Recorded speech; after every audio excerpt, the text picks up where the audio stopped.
afternoon. This is Ruth and I am with Faye Hollow Homestead. I am still wearing my jammies because I am not feeling good lately. I've got a like a sinus infection or something going on, and it's draining me, and there's a lot of stuff going on right now, and so it might be stress related. It could also be just maybe I'm having a little bit of lack of nutrients that I really need to have, because, you know, when you get really busy, sometimes you don't always eat the best. At least that's true for me. There's just been, you know, a lot of stuff going on, and this is just not feeling good, and it's draining me. And so something that I really appreciate about the homestead here is how much time and effort I put into creating a medicinal herb garden. And this has a large variety of herbs in it. And if you guys want to see what kind of herbs I have, I give you a full tour of my herb garden. And there are so many herbs that it takes 4 videos to cover all of them, and each video is about 40 minutes long. Granted, I do go into how each thing is good for different things, but or each herb has several different uses and what those uses are, but I don't go into great detail. I just say, you know, here's chamomile, it helps you sleep, stuff like that. So I have, in the past years, I have gathered my herbs and I have dried them. I have made tinctures out of them. I have made syrups out of them, and I have made salves out of them. I have made a lot of different things. And so when I'm feeling like this, I need to remember more to take these herbs that I've gotten from my garden. And I don't know about you guys, but when there are people in my life, like my kids or my husband, or, you know, parents or grandparents that aren't feeling good, even coworkers sometimes, you know, if there are people that I know that aren't feeling good, what I really like to do is give them from my herb stash something that will help them. And that's like one of my favorite things to do. It's almost a love language for me. But when I get sick, I forget that I have herbs and I forget that I can actually take things to make myself feel better. I guess I just don't really put a whole lot of thought into how to fix how I'm feeling, and it's more just a projected outward thing. I don't know. But I think that that's actually a thing. I think a lot of people are that way. And if you are that way, I understand you. I understand. So today, what I'm going to be doing is I'm going to take some syrup that I have created for situations like this, and then I'm going to make some tea. And I want to show you how I make tea with all my herbs, and why I choose certain herbs for how I'm feeling right now. But I kind of want to show you like my dried herb stash. So here we go. So here are some of the jarred, dried herbs that I have. Now, there was a couple of years that I had some trouble growing calendula, so I do have a bag up there from calendula that I bought online that's organic, but since then I've used all that calendula, and everything in there is my own calendula at this point. I just keep using the bag, you know, waste not, want not. So these are my herbs. Apparently I still have a snowman up from winter. But also around my home, I have herbs that are hanging that I have dried. So I have herbs hanging from all of my ceilings, pretty much everywhere in my house. And it's almost like part of my decor at this point. And I really like it. It makes me happy in so many ways. This is my main stash of tinctures. I have tinctures all over the place, especially more near like what I consider my pantry. But I like to use these a lot in my coffee in the morning, or if I'm having some water or juice or something like that, I'll put some tinctures in if I'm not feeling well. I also have quite a lot that I use just as an everyday tonic. Okay, and then I also have syrups that I keep in the fridge with it, which is basically very, very, very concentrated tea of a certain type of herb that is combined with honey. And the honey has its own way of acting beneficial for having a cold or something like that, and then the herbs as well. And I like to put things on these so that if my husband goes into the fridge, he knows why something like elecampane syrup would be so good. And you can see there's, you know, quite a lot of reasons why you'd want to have this on hand. And you can tell that we use quite a lot of it. I need to make some more for sure. I will do a video on that. And then Tulsi honey syrup. This is just a syrup for every ailment, basically. This is just a wellness honey. So if I'm going to put honey in my tea, this is the honey that I like to put in. Now, these honeys, when they have such a strong concentration of tea in them, they take on the flavor of that tea, and it is a highly concentrated flavor. So I remember when I first made these, and I gave some to my husband because he was the first one who really needed it. I was like, so what do you think? And he described the flavor as being very floral, almost like eating potpourri, which, yeah, he was right. I mean, I've had to have some since then. The kids definitely don't appreciate it. It tastes like medicine because, I mean, who wants to eat potpourri for real? But it is so good for you. It is so good. I mean, it is quite a insta boost, basically, thing to give to your immune system. And especially things like syrups. The elecampane syrup is so good because elecampane is also something that soothes the throat. If you have a cough or a cold or anything like that, sore throat, and if you are wanting to take honey to soothe your throat, having the elecampane in there as well helps a lot as well. I don't have a sore throat right now. Nothing is going on with my throat, so I don't have to worry about the elecampane. But I am going to take some of the Tulsi honey. I'm going to put that in my tea. Now let me show you how I like to make my tea. So this is my favorite teapot. I have several because, well, I'm a tea nut, right? And in my ideal world, I would be having tea 3 to 4 times a day. I can't even drink my coffee when it's warm, though, as many mothers or busy people will understand, because, you know, it just, that's not the top priority. So anyway, so this is my, it's a cast iron teapot. I got this for my wedding. It was a wonderful gift. It has this little basket in there that sets in there like so, and I fill that with my herbs that I want to soak in here. Now, I do not put this on the stove, although I could, but I don't. I just really, I don't. So let me show you what I do. So I have this little pot right here, and what I do is I put this on the stove and I heat this up.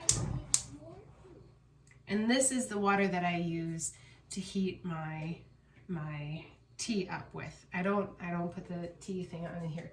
Now the problem with this would be I put the hot water into this cast iron, and the cast iron would just absorb all the heat, and it wouldn't be able to simmer with that hot heat on the herbs. So what I need to do is I need to make this hot as well. So I'm going to turn on my hot water, which is, it's on demand. It heats up so fast, and I'm gonna let the hot water soak in my teapot for a little while. Okay, so I put the lid on my teapot, and I've got that soaking with the hot water, and I've got this water heating up on the stove. Now it's time for me to get my herbs. Now I have a close relationship with all of my herbs, and I know generally what they're all good for, but this is my go-to book for whenever I decide that I want to make a specialty for an illness or an ailment or something like that. This is Making Plant Medicine by Rico Ketch. So here is my book, and I'm going to look under colds, flus, sinus infections, things like that. Okay, so here we go. I've got some, well, let's do this first. So we've got bee balm, which is very good for colds and things like that, as well as horehound. Androphagus is very good, and calendula is very good as well. Now, colds are usually basically the body having too much mucus buildup, which is the body's way of getting rid of things that are poisoning the body, and the body just reaching a stasis point where it's just not able to clean things out. And so getting things that are bitters, Androphagus is the king of bitters. Now, this is one of the only herbs that I've not ever been able to grow really enough to use as a medicinal in my garden. I was able to grow one Androphagus plant, plant, and it was just not enough. So I had to order some. And the only place that I could find it was from wherever that is. Okay, so horehound and bee balm, lemon balm right here. I got that fresh from right outside the door. And then the calendula and Androphagus are very good for those things. Now, also I have echinacea here. The leaves are really good for that. And now Endographis is known as the king of bitters, and it's disgusting. So is horehound. I really don't appreciate the taste of horehound whatsoever. And so the lemon balm and this right here is dried spearmint, which is also good for, taking care of colds and stuff like that. But the main reason why I have this is to kind of mask the flavor of the Endographis, because that's going to be super, super bitter. I have my stuff, and I'm going to just pour out the hot water now. And if I feel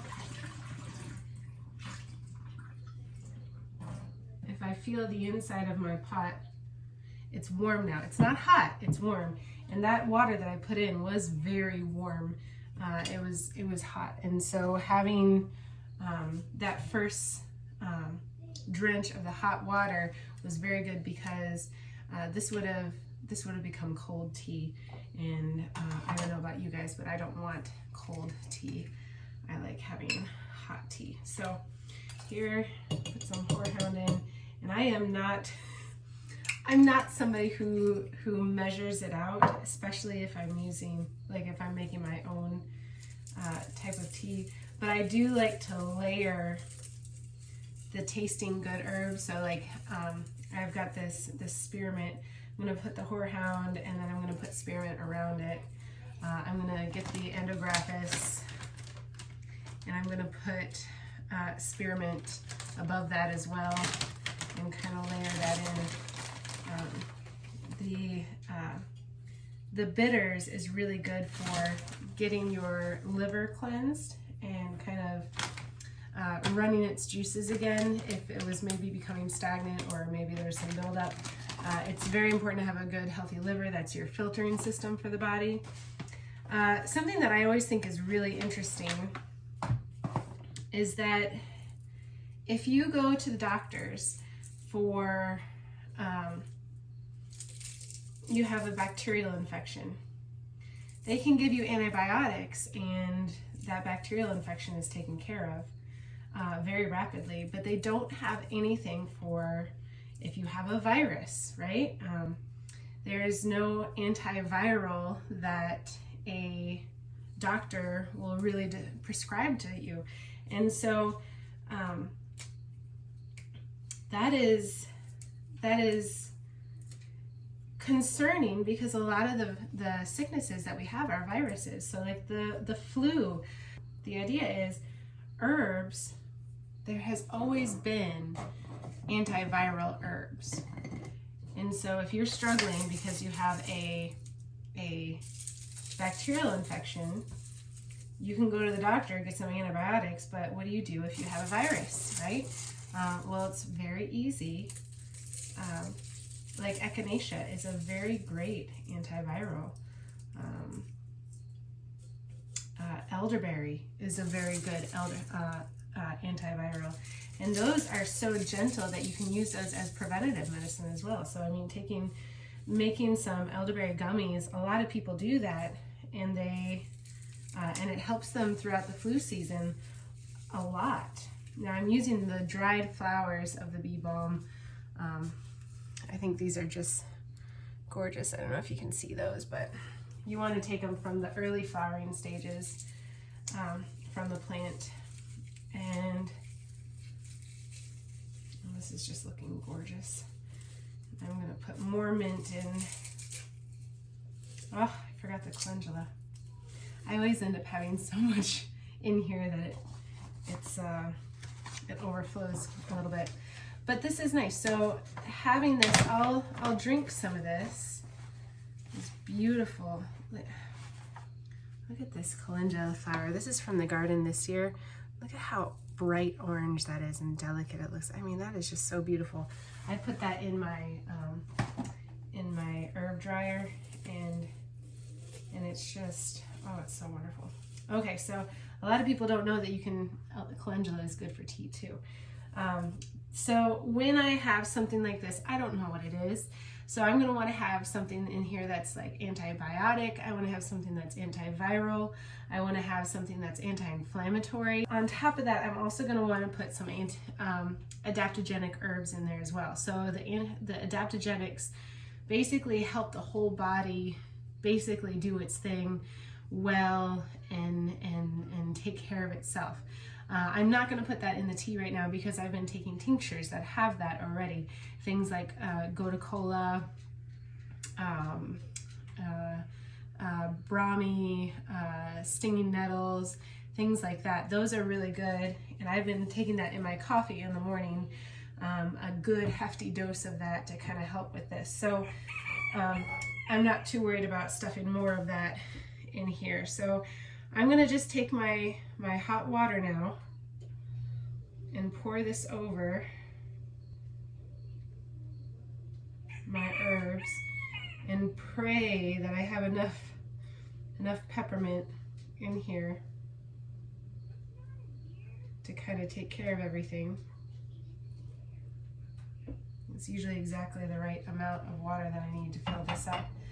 And so I'm going to let this sit for about 5 to 7 minutes because there is some tougher stuff in here, like the andrographis is more stems than it is leaves or flowers, and so it takes longer for it to soak in order to get all the good stuff out. If this tastes good and I like it, I have all these out still. I'll make a bigger kind of bag of this so I don't have to go through all that again looking things up. And I'll just label this my sinus infection, cold, flu, I don't know what I have, but it's not fun, bag. And then I can just stick this in and make more of it easier later on. Okay, it's time. My tea is ready.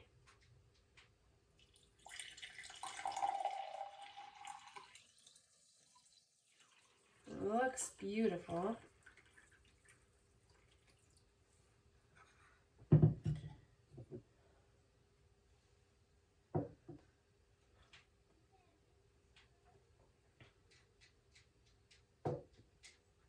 Not quite enough spearmint, but not bad, not bad.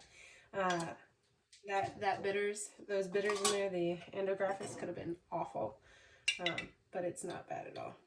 Okay, so I'm gonna put some honey in.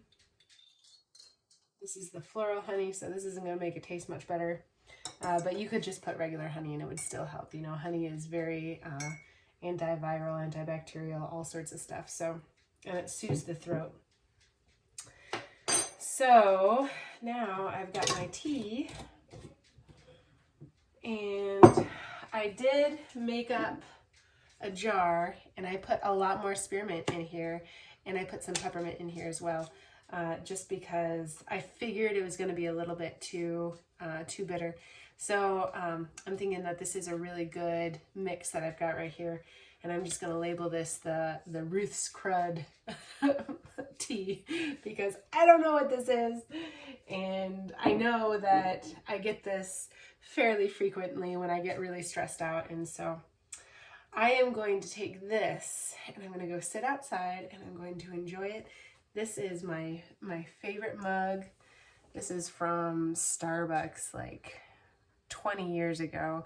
The mermaids right there.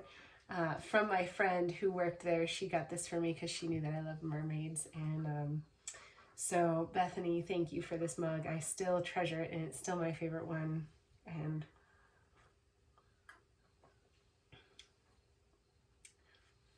it's really good. And I know that it's going to make me feel really good too. So there it is. That's how I make tea, and sitting in there for about 5 to 10 minutes. It's the perfect temperature to drink right now, and I just could not be happier. Thank you so much for sticking with me, guys. You can hear the ducks outside. Have a wonderful day. If you guys could hit the like button, the subscribe, and the notification bell, I would appreciate that so much. And you guys stay blessed.